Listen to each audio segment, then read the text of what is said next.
Before we get absolutely mortal, I'd like to remind everyone that this podcast contains two pissed up gays with their opinions, rants and raves in life, and overall explicit content, which we know you will love. Everyone and anyone is welcome to this podcast, so strap yourself in, pour yourself a large one, down it, and pour another, and let's get this going and read between the wines.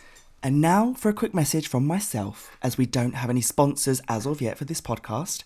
It's come to our attention that a few friends of ours have not in fact listened to this podcast yet, which we find absolutely fucking appalling. So I suggest if you love us and you love this podcast and you want this to work because you love us very much, you strap yourselves in, you grab yourself at least 5 glasses of wine, because let's face it, we drink more than that in one episode. You strap yourselves in, you listen, and you also read between the wines, and we will be testing you.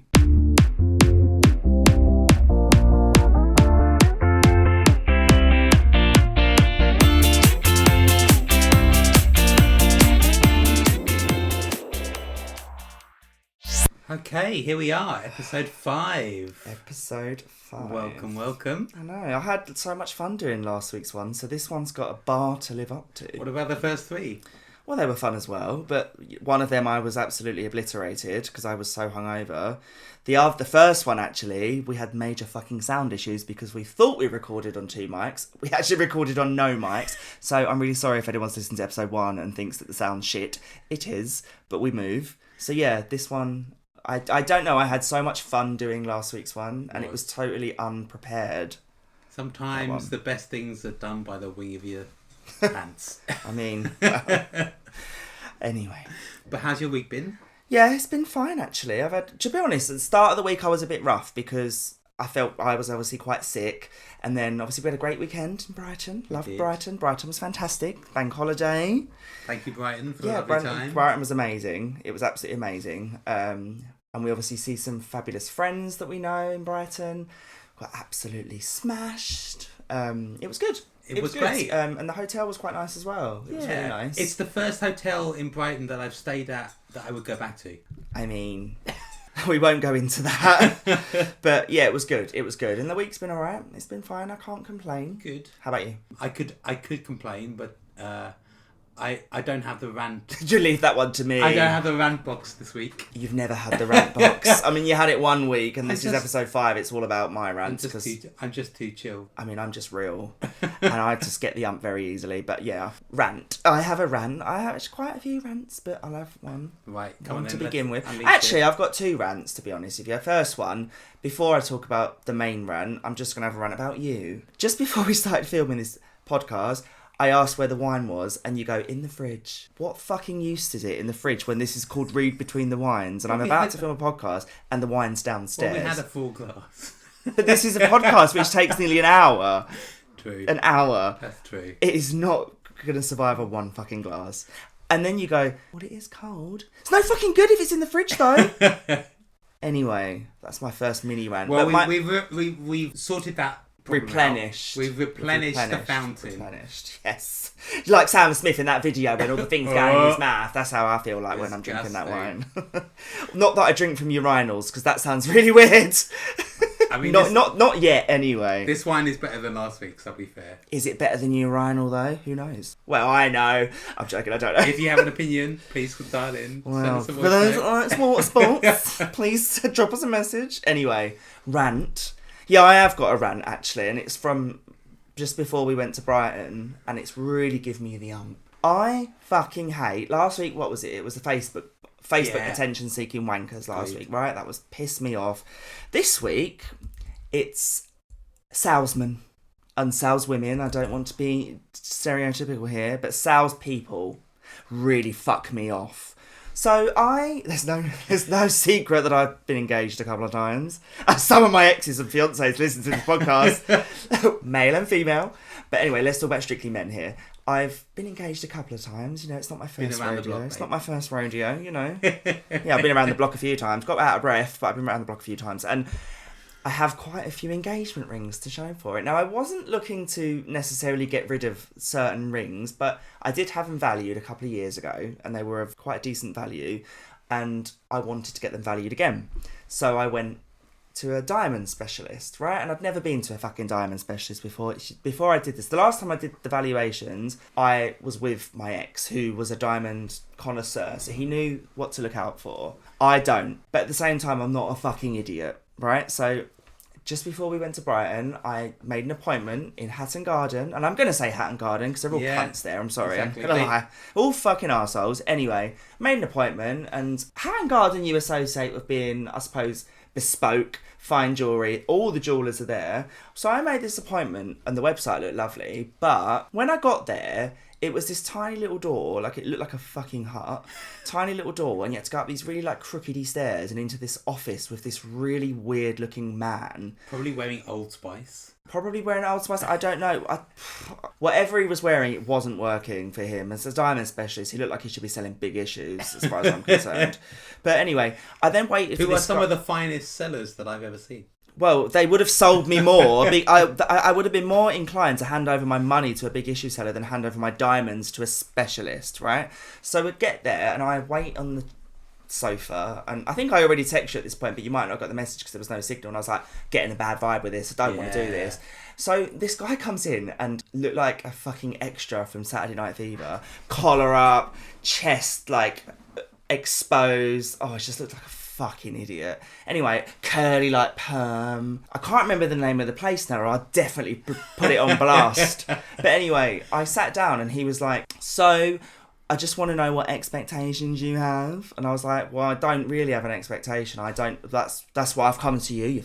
I didn't say you fucking idiot, but I thought, why would I go to a diamond specialist for a valuation if I already fucking knew the value? And obviously, I'm not going to tell him what I know about the value. Rule number 1 in life, do not give anything away don't like hand that. your cards over before No fucking they way.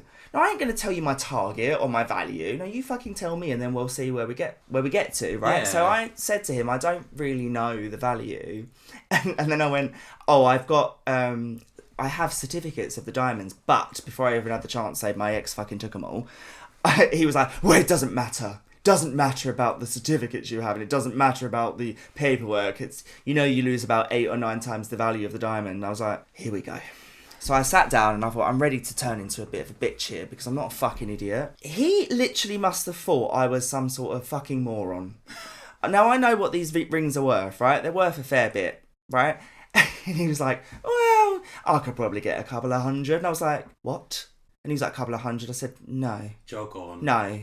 I said, I know that they're worth more than that. I'm only looking for a valuation here. And then he was like, well, I take a look at them. Bearing in mind, at this point, he didn't even look at them. He literally just saw them in my hands, right? And then I said to him, well, at this point, I'm only looking for a valuation. He then took the rings off me and like put them under this really old light, which didn't look like it was doing fucking anything. Look, you know one of those reader lights that old people have, where they put it over their bed? It was one of those, right? That hook over the book. I thought, are you some sort of fucking moron? You're not selling it to me at all. I'm sitting there thinking, just give me my fucking ring back. Oh, you've said that a few times. Just give me my ring back and let me go. But I was like, I'm not an idiot. And then I said to him, well, you're the first person on Hatton Garden that I've seen. I didn't want to say I'm not going to sell it. I'm not going to do it here because I'm not an idiot. And he was like, well, I've got a few sellers, might take $1,000 or... And I was like, how are you jumping from 300 to 1,000 in one... That's crazy. It's bullshit. You think because I've got pink hair and I'm in a sparkly jacket that I've just this fairy that's walking along Hatton Garden, which I am, but I'm not an idiot. No. I feel like saying, bend me over now and shove the rings up my arse because I'm not an idiot. But anyway, yeah, that really gives me the ump. And it's fucking salesmen. It's salesmen and saleswomen that they see you coming, and if they think that you're naive to what they're doing, they're going to have you over. There's always a mug who's going to fall for that kind of scam, and it's a real shame. But honestly, they take... The piss is what they take, right? They take the piss. Yeah. So I snatched my rings out of his hand and I was like, I'll be in touch. Obviously, I'm not going to be in touch. So I took my ring and I left. And that was the last time I downloaded Grindr in Hatton Garden. Yeah, where do they get the balls to, like, do that kind of thing? Because it's the same as second-hand car salesmen. You know, that stereotypical second-hand car salesman.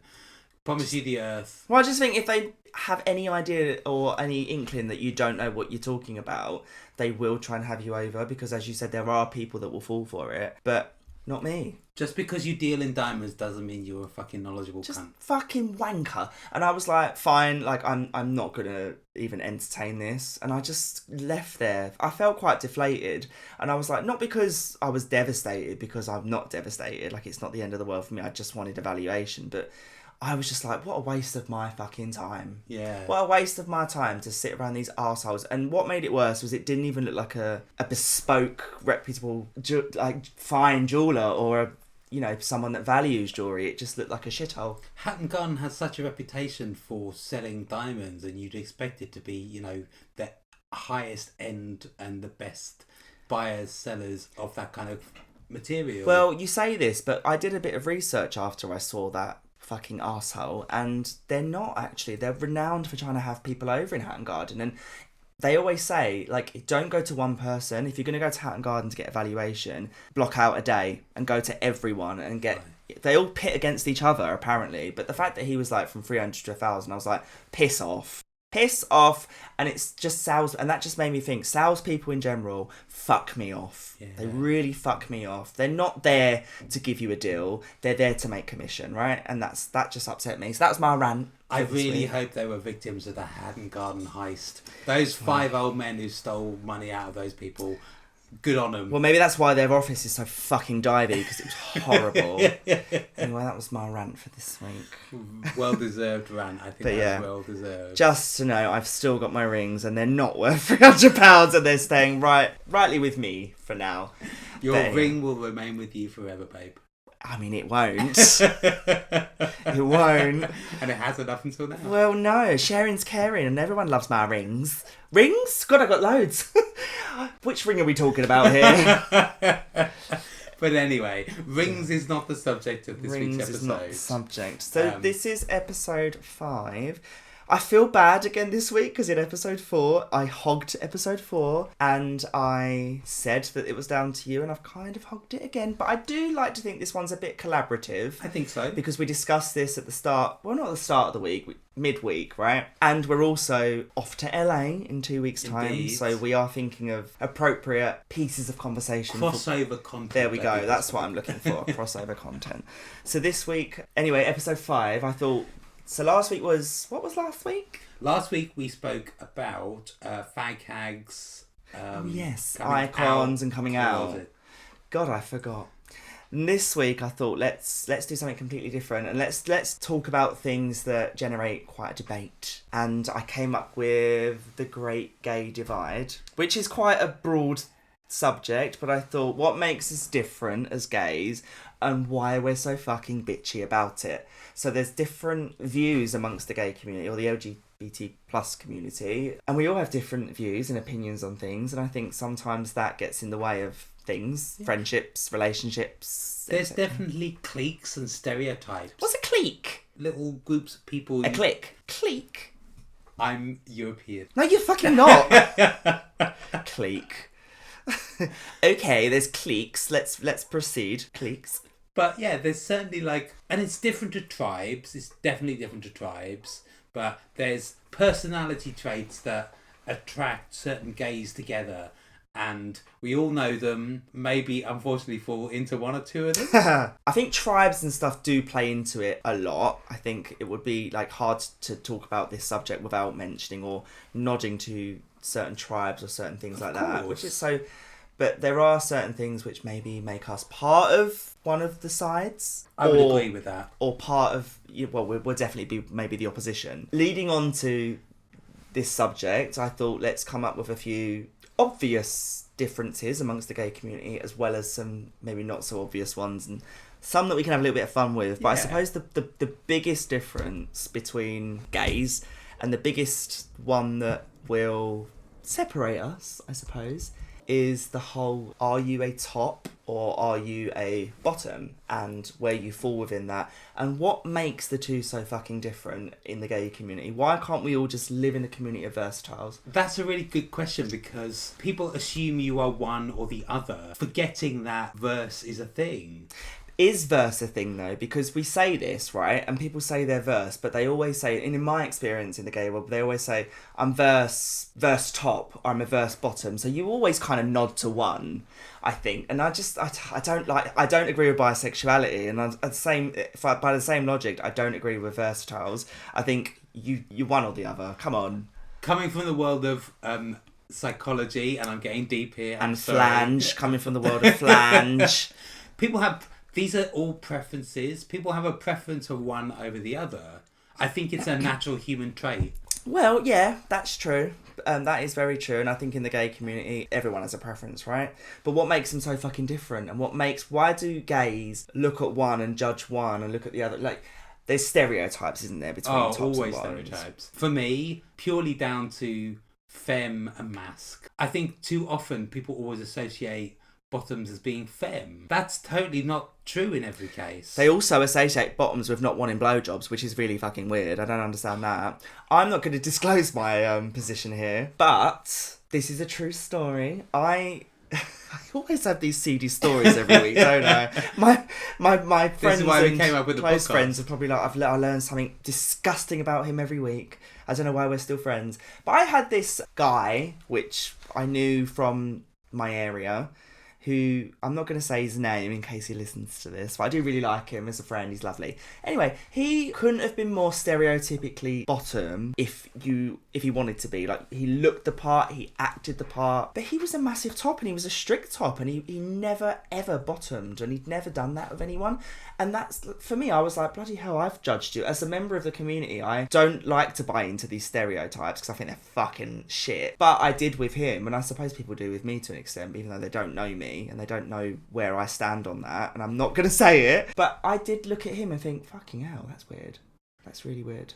I think that's a really common thought around in the gay community, because those stereotypes are there and everyone has them, and whether you like it or not, they're so prevalent that of course you think about them all the time. Again, thinking back to our conversation about tribes a few weeks ago, you would almost assume every single twink in the world is a bottom, right? Is that not true? Well, yeah, I suppose you would. Yeah. Yes, you would. I suppose, yeah, you would assume a twink is a bottom based on the stereotypes and the connotations that gay people associate bottoms with. Yeah. But that's complete bollocks, though, isn't it? Like, it's complete bollocks. Like, it's not. I mean, it is true a lot of the time. Don't get me wrong, but it is bollocks. Like. But then I don't know. I once had someone say to me, like, can you be truly gay if you haven't bottomed? I don't know if I agree with that to a certain extent. Like, it depends what you associate with gay sex, though, don't it? Yeah.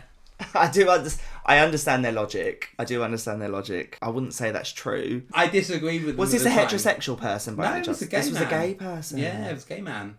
Ooh. Yeah. Interesting. It was a controversial opinion. I mean, controversial opinions are always welcome in this podcast, as we know very well.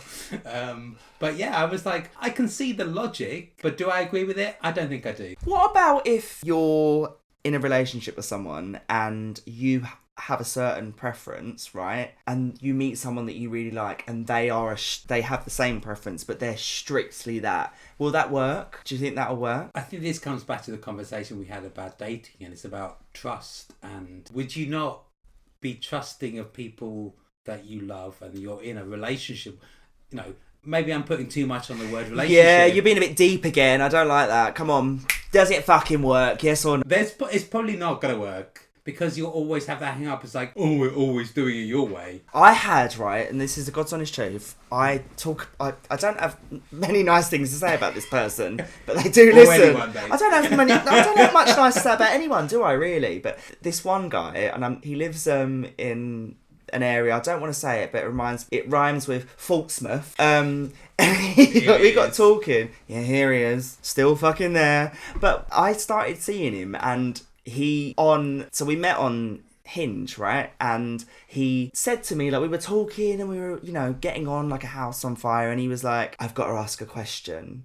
And I was like, what? He was like, what position are you? Because this is not going to work if you are a bottom. And I was like, oh, fucking hell. It's not going to work because you're a fucking wanker. It's nothing to do with where I'm standing or what, that is a compromise. That is something, if you like someone, I truly believe you can make, what's the word I'm looking for? You can make it work. Make it work, yeah, but I'm You looking can't for make a top or bottom. No, I'm looking for a specific word. An exception, that's what I'm looking for. You can make an exception to your rule. But when he said that, I thought, bruv, we've not even met yet, right? We've not even met. We're talking on Hinge. This is not even a thing yet. And you're already saying to me that it's not going to work. Piss off. It's not going to work because you're a fucking wanker. Yeah. Like, go away. And I thought, fucking hell, some gays literally judge you by your position. And they also judge if a relationship is going to work based on your position, and I just think that's fucking ridiculous. Yeah. Again, we said, like, they're stereotypes, and stereotypes are very, very rarely true. So, you know, let's describe what the stereotype is for a bottom. Effeminate, maybe quite camp, maybe submissive. Sorry, I didn't mean to be describing you. I'm sitting there going, tick, tick. But that doesn't mean I'm a bottom, though. Disclaimer: I'm not announcing what I am, but I'm not a bottom as such. But there is stereotypes around it. Yeah. But I do think you can make exceptions. I got an ex-boyfriend. He listens to this every week. He's like Venus flytrap in terms of that. He's a bit bottom of me, like it's a Venus flytrap. He'd take anyone. It in. Oh yeah, he's a big bottom. He loves it. Fucking loves it. But he would make an exception, and you know, in our relationship, we made exceptions to things because we wanted to make it work, and obviously it didn't. I have a ring of his though still to prove it. No, I'm joking. But you're paying for this episode. Yeah. Well, yeah, we're earning from it now. But he's like Venus flytrap when it comes to grabbing the D. But it made exceptions, and you know that's a decent gay that would make things work. But there are some gays that don't. And there are some gays that just will judge you by your position and judge whether you want to be in a relationship with that person or whether you even want a casual bit of fun with that person, because if you're not what they want, then they just don't want to know. I mean, I can kind of understand that to a certain degree because, like, if you're not going to have sex, you're not in a relationship. Like, that's a massive part of being in a relationship, right? Well, I mean, we've said this in a couple of episodes ago, but I will still argue the case it doesn't define one. No, true. Doesn't define one, and if you let it define it based on that in the early days, of course it's never going to fucking work.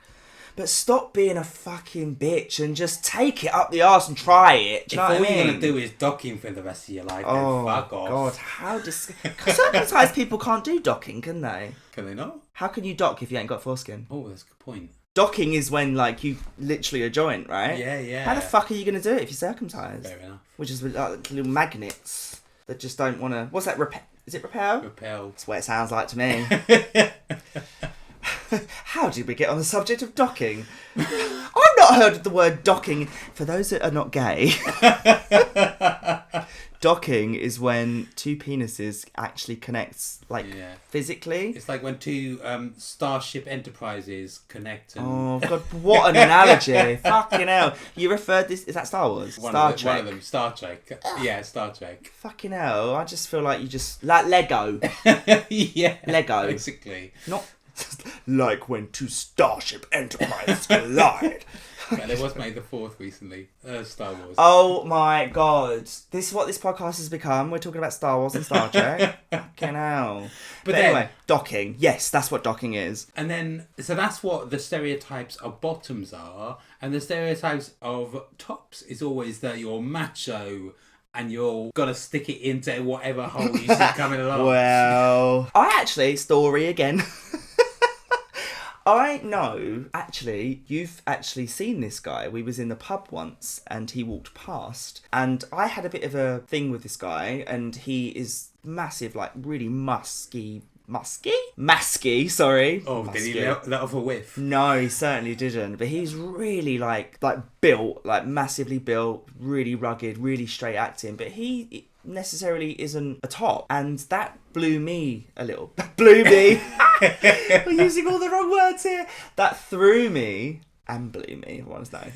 Didn't. But anyway, that threw me a little bit because I was like, bloody hell, that again, it's going back to judging someone by the way they look or the way they carry themselves, and it's just not the fucking case. But we do associate tops with being macho, built guys that don't like, to be the idea of the...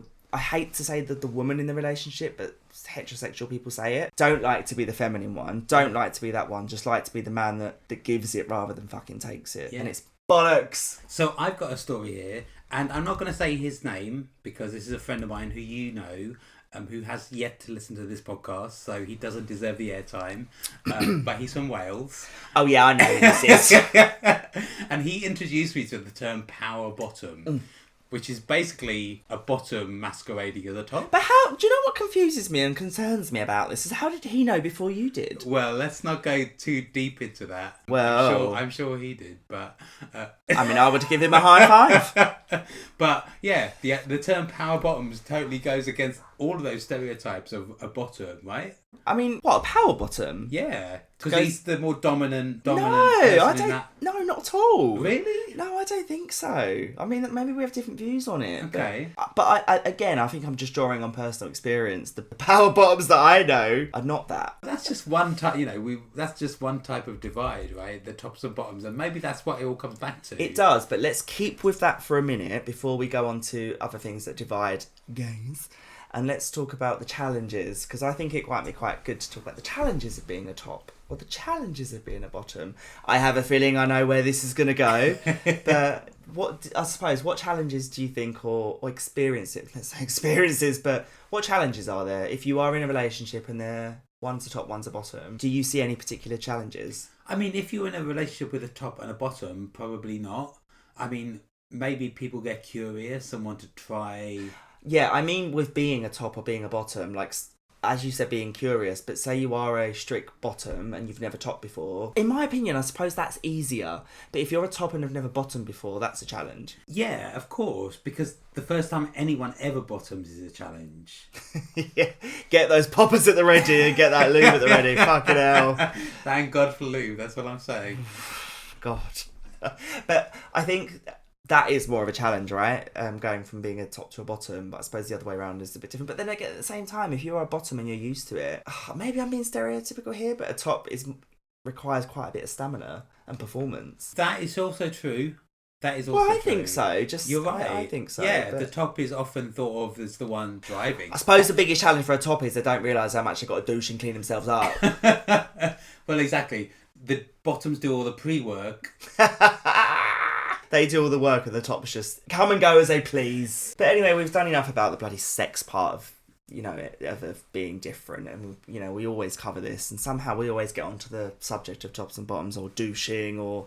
docking's a new one. Anything sexual. Docking's a new one. So we've covered docking now. We need to tick that off. Docking, dogging and... douching. We should have a bingo card.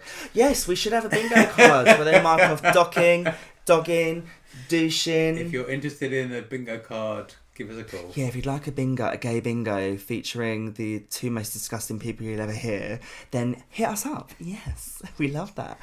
But anyway, let's move on from the sex side of things. There are other things that divide gays, right? There are other things that divide gays apart from sex or apart from positions or whatever it is. What about things like influences? And I know we touched upon celebrity icons and stuff last week, and there are gays that literally worship people. I ain't talking about Madonna in this one.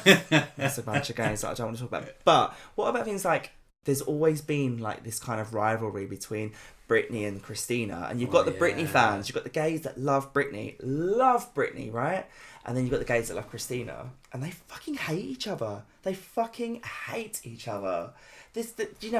What's your views on people that buy into things like that? Do you agree with it? Do you think that it's just one massive big joke and everyone should just fucking get along? Or, I don't know, like, do you buy into either one of them? Like, where do you stand on it?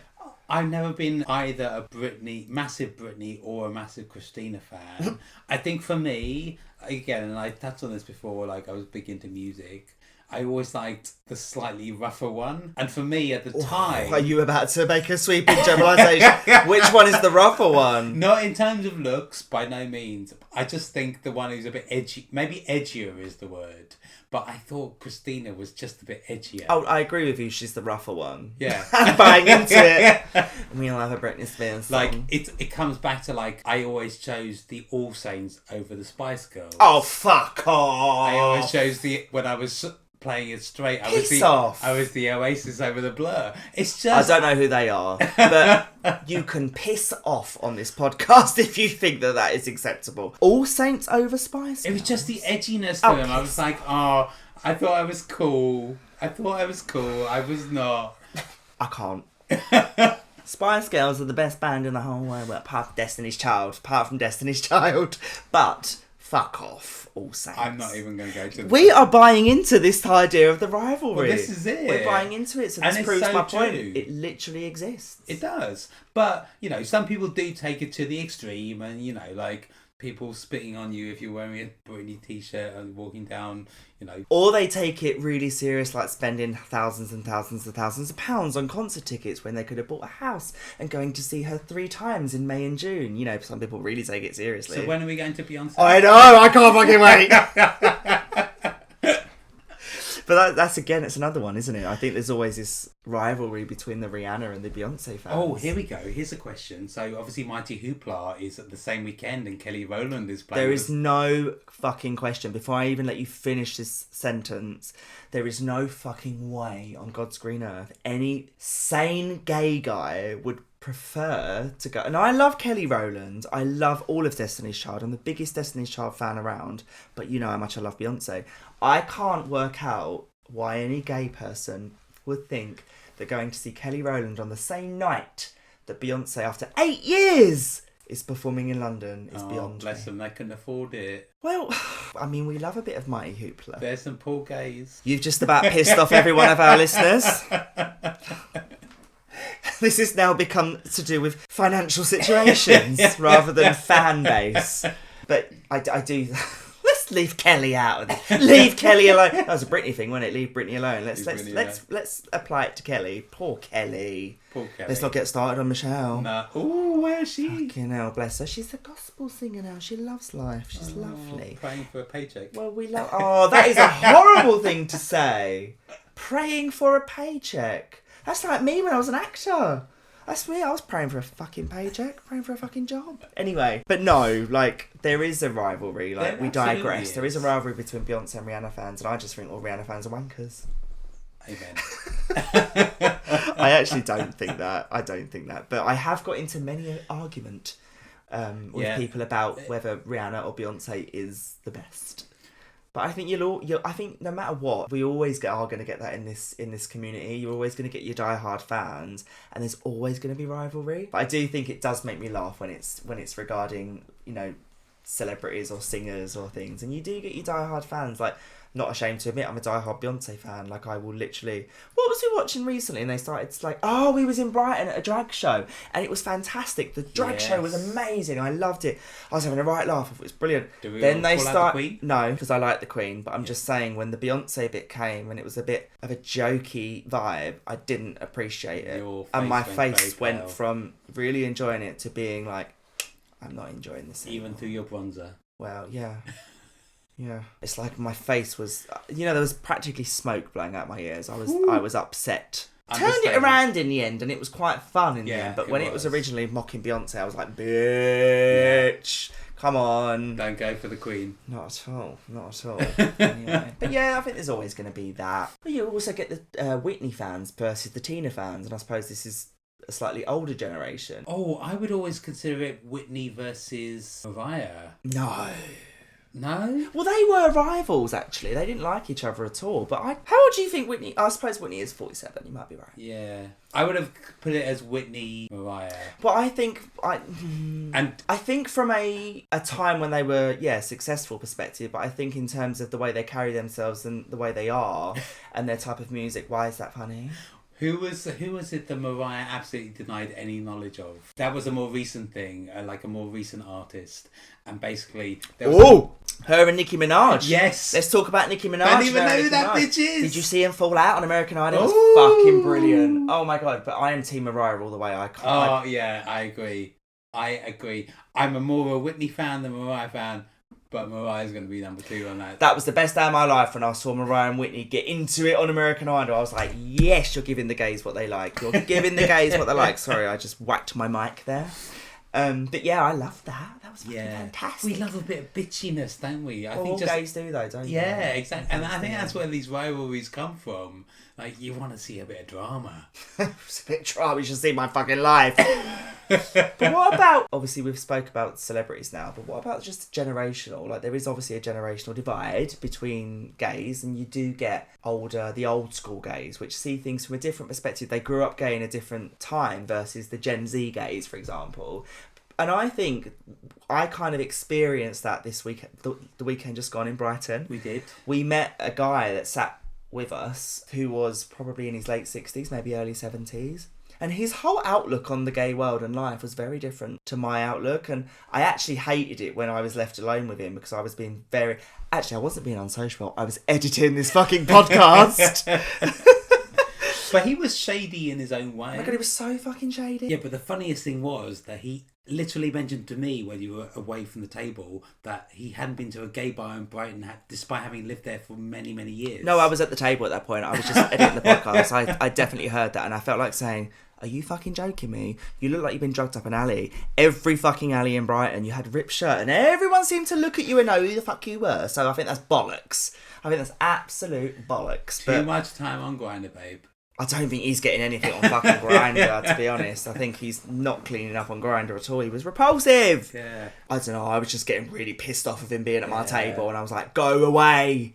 Go away. But we said this about the older generation a few weeks ago around, like, you know... It's not the older generation that bothers me, though, because I actually have gay friends that are old, of the older generation. It's not that. It's just, I think, that day in particular, he was just a bit of an arsehole. He was a bit of an arsehole. Piss off.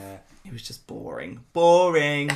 One, like, I suppose this next bit I kind of wanted to talk about, and I suppose we can talk about it to an extent. However, this is the penultimate episode before we go to LA. Indeed. Is that yeah, penultimate? it is, yeah. All right, I don't really know big words like that, but I'm trying. So this is the penultimate episode. So next week will be recorded in the UK, and then the week after... Was it 2 episodes we're doing LA? We will be filming 2 episodes in the City of Angels. Fantastic. So I suppose this subject we will revisit. Indeed. But I suppose in the spirit of the Great Divide in gays, I thought it might be good to talk about UK gays versus international gays and how it is different from my experience. And I've got lots to talk about when it comes to this. They're very different. I mean, I know some of the European gay scene, like, it's been really mixed for me. Like, some people are really lovely in Europe, really lovely, really and not in like a overly sexual way, just like really friendly. If you're out in a gay bar on your own, like, they won't be afraid to chat, and it won't even be like flirty sexual. So if you did that in a gay bar in London or Manchester, I don't know if you would necessarily get that same kind of open arm welcome. Well, you would, but it would be to jerk you off in the toilet. Well, exactly. Exactly. I'm literally slagging off UK gays here, and I'm part of the community. No, I think for me, like, for example, we're going to LA, and I think I've been going to LA since 2011, so I've been going for a long time. Yeah. I had many experiences in Los Angeles. Is there anyone left in LA you haven't slept with? I don't think so. But it's a growing community, so maybe I'll find out in 2 weeks, won't I? If I don't get a free drink in every bar... They all know who I am in LA. They all know who I am. I was actually called quite an icon once. Yeah. Wasn't quite to do with sex, though. It was just because everyone knew who I was. But anyway, I've had experiences in LA with gays, and the funniest one, and another story... I was at the hotel. I'm not going to mention the hotel, but I was at a hotel in West Hollywood, and this guy, reached out to me. I was on Grindr, and he was like, "Do you want to come round?" And I was like, "Oh fuck it! I'm in Los Angeles. Of course I want to come round." And I sneaked out, and I was with family on this holiday, so it was a long time ago. And I went round to his house, and we just had some fun, and whatever. And in the UK, once you've done that in the gay community, you do your bits and then you piss off, right? Yeah. You don't have conversation after. That doesn't happen. No, it don't happen in the UK. You do what you do. Wham, bam, smash yourself up, wipe yourself up, go home and watch Kardashians. That's how it fucking works in the UK, right? In the US, it's slightly different, and I wasn't quite prepared for this. So I went round to this guy's house, and we were talking, and, beforehand, because he was like, "So, where are you from?" And I was like, "Not now, mate. Like, I'm not here for that. I'm not here for that." But anyway, we got down to it and we did whatever we did, whatever. And then afterwards, like, the hotel wasn't even that far because we was in West Hollywood, but I got an Uber there because, let's face it, years ago, I didn't know LA the way I know it now. Yeah. So I thought, I'll get an Uber because I don't know where the fuck I'm going. And then he was like, being the American gay that he is, oh, I'm a producer, I was like, oh, they all are in fucking Hollywood, don't they? They all chat shit. And he was like, no, I work for Lime Pictures, which is a production company in the UK. And I thought, how does he know that? Turns out he actually did work for Lime Pictures, but he was an American. And I said to him, oh, well, maybe we'll meet up again in the UK, like, whatever. And I left it. About 8 months later, he messaged me on he actually texted me and was like, I need a place to crash in London because I'm doing this, like, TV project. Can I stay at your house? I'm living with my parents at this point. I was like, how would I ever explain this random American producer coming to my house and saying to my parents, fucked him in the US, do you know what I mean? Like, I don't know what. So I said to him, well, unfortunately, like, you can't stay at my house. Like, also, you're a fucking producer. Go fucking stay in a hotel. Yeah. I never spoke to him after that. Wasn't a very successful producer, obviously. Well, I don't know. To be honest with you, I didn't even get his name. I just got his Grindr profile, so it was a bit different. But we obviously exchanged numbers, and I went under an alias at that point because I thought, wherever I meet in LA, I'm not going to give you my name or who I am. But I did give him my number because I go to LA a lot. And at the time, I was like, I'll see him again. A couple of years ago, I did see him again. Not in that way. I saw him in person. He didn't recognise who I was at that point. I think at this point I had bright pink hair and I was a bit flamboyant. Back then I wasn't. So I saw him again, but it wasn't meant to be. But anyway, my point is, in my experience, American gays are so much more open and nice. And they want to actually chat to you, get to know you. And they can't go beyond just the shag, can they? They just want to know you after. I think that's in general about Americans versus the British people, and like, hey, I've grown up in Britain. I've lived in Britain my whole life. I love the UK. I would maybe eventually leave, but I don't have any plans to leave. But we're talking about American gays at this point, and not just Americans in general. That's true. American people are very accepting, and UK people are not. They are accepting, but we're a little bit more judgy. We're reserved as well. But gays are worse. British gays, fuck me, we're bad. We're bad. And hence why we have so many divides in the gay community. But would it work, though, if we didn't have those divides? You know, part of what makes the community is the fact that we are different. And I kind of think this whole bitchy vibe sometimes wouldn't work. I think like you said, we thrive off drama, even if that's a sweeping generalisation of gays. We thrive on drama to different levels. Absolutely, we love a bit of drama. We love a little bit of people watching. We love a little bit. It sounds like voyeuristic. No, not in a sex. Sometimes in a sexual way. It depends who it is. But I don't know, we love to see like a couple fighting or a fight going on. Oh, I fucking love seeing a couple fight. I love seeing a couple all we fight. do if you looked at your YouTube channel, that's all you would find. Wow. So, my algorithm is fucking disturbing. It's fucking disturbing. And I just do think it's something about drama that majority of people in the gay community just absolutely get attracted to, like flies to a flame. Flies to a flame. Well, on that note, as we've pissed off our whole community and we've probably stopped the UK gays from liking us, shout out to the American gays, which probably no one's listening. We are a new podcast. However, I must say that we've had, quite a lot of success with these episodes. Lots of people are listening and I love it. But I think, as always, we should end it here. We've spoke about lots. I always say this every week, not as seedy as last week, but I do think this one was a little bit more tame, which I'm here for. But I did, shout out to all of my friends and the gay community this week. I was like, if you ever have anything that you think we should talk about, especially knowing how crazy and, controversial I can be, fucking send it to us. There's loads of ways you can get in touch with us, either personally if you know us, on social media, or just phone the Trafalgar Clinic because they know who I am. I'm a fucking regular. Just say Ronnie and they'll be like, yes, I know who he fucking is. Don't we all know who he is? But as always, you can obviously follow us on TikTok at RBTW Official. We post lots of funny videos of us actually filming these podcasts, because aside from doing the audio on the mics, we actually do film them, and we have some We have some fun editing those, We have which is a fun. lot of fun. So please follow us. And we also have an email address, which I always get wrong, so it's down to you. So please email us at rbtwofficial@gmail.com. Which you can obviously catch us on, so socials or email. And we love hearing people's stories. As last week, we played some shout-outs, which is amazing. And actually, we got some follow-ups on that. We did. The person that shouted out to us didn't realise that we were going to do it. We'll give you some advance warning. But... Yeah, well, we'll send you a mic. No, maybe. we won't. That's bullshit. We love the shout-outs, wherever it is, wherever it's filmed, whatever. We love it. We love it. We enjoy it. You enjoy it. Let's not pretend. But yeah, so episode 5 wrapped, and we're here for episode 6. We've already got a plan. We won't let on yet what it is, but penultimate episode next week before we film in the US.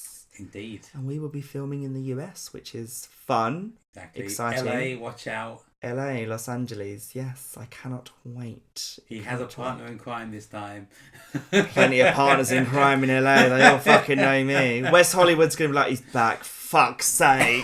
They all know me very well in LA. But anyway, thank you so much for listening, and we will see you in the next one.